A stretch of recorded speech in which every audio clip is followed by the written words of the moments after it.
கடவுளுடன் காலை வணக்கம். புனித லூக்கா எழுதிய நற்செய்தி 12ஆம் அதிகாரம் 49 முதல் 53 வரை உள்ள இறைவார்த்தைகள். அக்காலத்தில் இயேசு தம் சீடரை நோக்கி கூறியது: மண்ணுலகில் தீமூட்ட வந்தேன், அது இப்பொழுதே பற்றி எரிந்து கொண்டிருக்க வேண்டும் என்பதே என் விருப்பம். ஆயினும் நான் பெற வேண்டிய ஒரு திருமுழுக்கு உண்டு. அது நிறைவேறும் அளவும் நான் மிகவும் மன நெருக்கடிக்கு உள்ளாகி இருக்கிறேன். மண்ணுலகில் அமைதியை ஏற்படுத்த வந்தேன் என்றா நினைக்கிறீர்கள்? இல்லை, பிளவு உண்டாக்கவே வந்தேன் என உங்களுக்கு சொல்கிறேன்.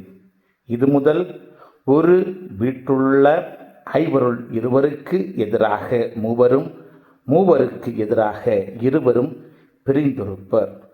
தந்தை மகனுக்கும், மகன் தந்தைக்கும், தாய் மகளுக்கும், மகள் தாய்க்கும், மாமியார் தன் மருமகளுக்கும், மருமகள் மாமியாருக்கும் எதிராக பிரிந்திருப்பர். கிறிஸ்துவின் நற்செய்தி.